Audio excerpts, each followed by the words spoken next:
ఓం నారాయణ ఆది నారాయణ. ఓం నారాయణ ఆది నారాయణ ఛానల్ను ఆదరిస్తున్న గురు బంధువులకు స్వాగతం, సుస్వాగతం. ఓం నారాయణ ఆది నారాయణ. ఓం శ్రీ భగవాన్ వెంకయ్య స్వామినే నమః. ఆశ్రిత జనరక్షకుడు, దీనజన బాంధవుడు శ్రీ భగవాన్ వెంకయ్య స్వామి వారి పాద పద్మములకు నా ప్రణామములు. సమస్త సగుణ రూప నిర్గుణ రూప గురుదేవుల పాద పద్మములకు నా నమస్సుమాదిలు. అవధూత శ్రీ భగవాన్ వెంకయ్య స్వామి వారి అనుగ్రహంతో, సమస్త గురుదేవుల ఆశీస్సులతో శ్రీ మొగరిచర్ల దత్తాత్రేయ స్వామివారి లీలా వైభవం. ఓం శ్రీ గణేశన్, ఓం శ్రీ సరస్వతన్, ఓం శ్రీ గురుభ్యో నమః. ఈ భక్తుని పేరు పోతులూరయ్య. వీరిది మర్రిపూడి మండలం. 40 రోజుల పాటు శ్రీ మొగలిచర్ల దత్తాత్రేయ స్వామివారి సన్నిధిలో ఉండాలని వచ్చారు. వీరు వారి తమ్ముడు తల్లితో కలిసి వచ్చారు. వారి తమ్ముడికి 22 సంవత్సరాలు ఉంటాయి. వారి తమ్ముడికి మానసిక అస్వస్థత. అతనికి ఒంగోలులో మానసిక వైద్యులకు చూపించారు. కానీ డబ్బు ఖర్చు అయింది, కానీ ప్రయోజనం లేకుండా అయిపోయింది. పైగా రోజు రోజుకి ఇంకా మానసిక వైకల్యం ఎక్కువ కాసాగింది. ఆ సమయంలో ఇతనికి పోతులూరయ్య గారితో మొగలిచర్ల దత్తాత్రేయ స్వామివారి మందిరం వద్ద తీసుకొని వెళ్ళండి, అక్కడ స్వామివారి వద్ద ప్రదక్షిణ 40 రోజుల పాటు నిష్టగా ప్రదక్షిణలు చేయిస్తే అతనికి బాగవుతుంది అని వీరి శ్రేయోభిలాషులు వీరికి సలహా ఇచ్చారు. ఆ సలహా తీసుకొని ప్రయత్నం చేసి చూద్దాం అనుకొని వీరు శ్రీ మొగలిచర్ల దత్తాత్రేయ స్వామివారి సన్నిధికి వచ్చారు. నాగేంద్ర ప్రసాద్ గారిని అడిగారు వసతి చూపించమని. అప్పుడు నాగేంద్ర ప్రసాద్ గారు వేరుగా వసతి లేదు, అందరితో సర్దుకొని ఉండాలి అని చెప్పారు. వసతి చూపించారు.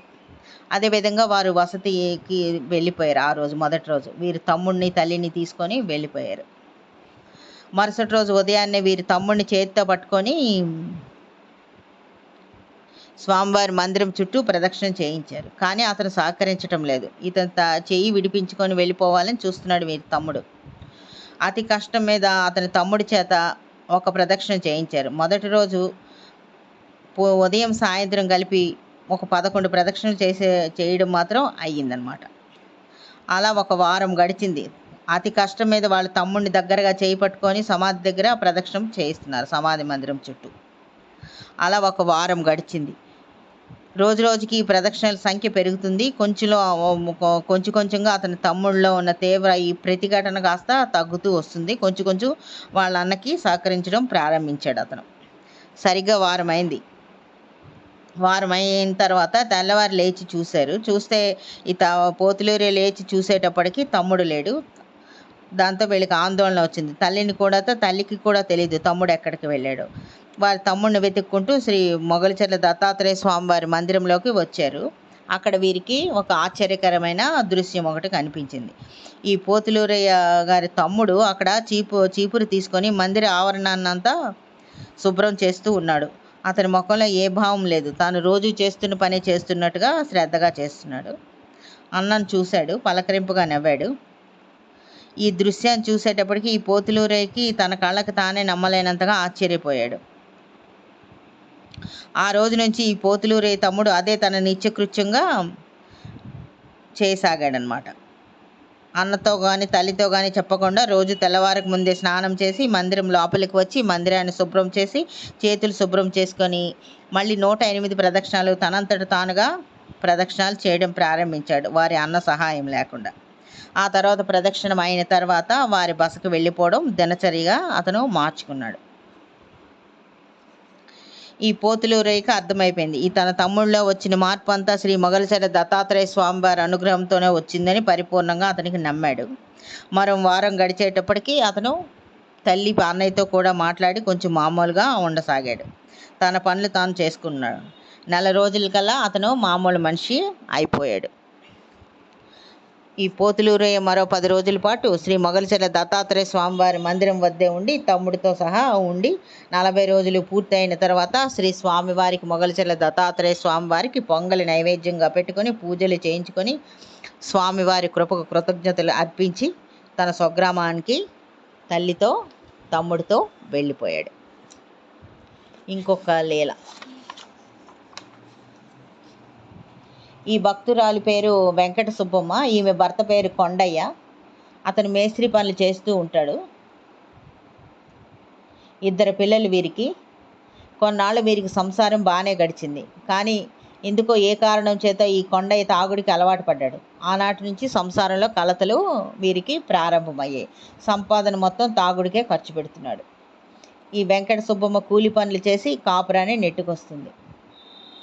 భర్త స్వతహాగా మంచివాడే కానీ ఈ దురలవాటు వల్ల అతను మారిపోయాడు. తాగుడు మానుకోమని ఎన్నోసార్లు ఆమె నచ్చజెప్పింది, బ్రతిమాలుకుంది. అయినా అతను వినలేదు.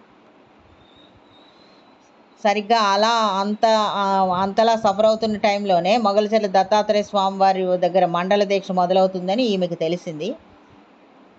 ఎలాగో ఒకలా బ్రతిమాలి కొండయ్య చేత దీక్ష ఇప్పిస్తే అతను బాగుపడతాడని ఈమె గట్టిగా నమ్మింది. మొగలిచెర్ల దత్తాత్రేయ స్వామి వారి దయ వల్ల దీక్ష తీసుకుంటే ఎలాగో మారుతాడు అని ఆమె గట్టిగా విశ్వసించింది. ఆ వివరాలు తీసుకోవడానికి మందిరం దగ్గరికి వెళ్ళింది. అప్పుడు మందిరంలో ఉన్న సిబ్బంది చెప్పారు, మరుసటి రోజే ఆఖరి రోజమ్మా, మీరు వచ్చి రేపు దీక్ష తీసుకోండి అని వారికి చెప్పారు ఆమెకు. అదేవిధంగా ఆమె మరుసటి రోజు వచ్చి దీక్ష తీసుకుంది. కానీ ఈ చుట్టుపక్కల వాళ్ళంతా ఒక్కొక్కరు ఒక్కొక్క మాట మాట్లాడతారు కదా, ఈవిడ ఇంకో ఇంతలా తాపత్రయపడుతుంది కానీ ఆవిడ తాగుడు మానతాడా, అనవసరంగా స్వామివారి దీక్ష తీసుకొని పాపం మూట కట్టుకోవడం, అతనేం దీక్ష చెయ్యడు కదా అని వెనక అనుకున్న వాళ్ళు కొందరు, ఎదురుగా అన్నవాళ్ళు కొందరు అలా అన్నారు. అప్పుడు ఆమె ఇంక ఒకటే చెప్పింది, అన్నిటికీ దత్తయ్య స్వామి ఉన్నారు, మొగలిచెర్ల దత్తాత్రేయ స్వామి ఉన్నారు. ఆయన దీక్షలో ఉన్నన్నాళ్ళు నేను కూడా ఇక్కడే ఉంటాను, పిల్లలతో సహా స్వామి చెంతనే ఉంటాము. స్వామి మీదే భారం వేస్తున్నాను, స్వామివారే అతన్ని మారుస్తారని ఆమె అందరితో నిశ్చయముగా విశ్వాసంతో, స్వామివారి మీద విశ్వాసంతో గట్టిగా చెప్పింది అందరికీ. మరుసటి రోజు దీక్ష తీసుకున్న తర్వాత స్వామివారి విగ్రహం ముందే మనస్ఫూర్తిగా మొక్కుకుంది, తన భర్త దురలవాటు మాన్చుకోమని, సంసారం చక్కబడాలని మొగలిచెర్ల దత్తాత్రేయ స్వామివారికి ఆమె కోరుకుంది. ఆ 40 రోజులు ఆ దంపతులు ఆ పిల్లలతో సహా స్వామివారి మందిరం వద్దే ఉన్నారు. ప్రతిరోజు ఈ కొండయ్యతో పాటు వెంకట సుబ్బమ్మ కూడా స్వామివారి మందిరం దగ్గర 108 ప్రదక్షిణాలు చేసేది. 10 రోజులు గడిచింది. 10 రోజులు గడిచేటప్పటికి కొండయ్యలో అంతర్మదనం స్టార్ట్ అయింది. ఇంతకుముందు గడిపిన జీవన విధానం ఏమిటి, ఇప్పుడు గడుపుతున్నది ఏమిటి అని. అతను ఇంకా మరింత నిష్టగా స్వామివారి దీక్ష చేయడం మొదలుపెట్టాడు. వైశాఖ మాసం శుద్ధ సప్తమి నాడు స్వామివారి ఆరాధన.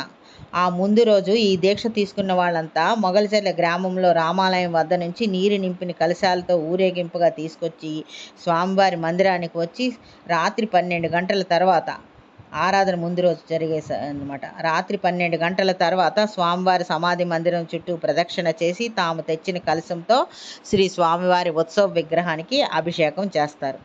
స్వాములందరితో పాటు ఈ కొండయ్య కూడా అదే విధంగా అభిషేకం చేశాడు. ఆ మరుసటి రోజు ఉపవాసం కూడా ఉన్నాడు. ఆరాధన రోజు జరిగిన రోజు రాత్రి అగ్నిగుండంలో నడిచాడు.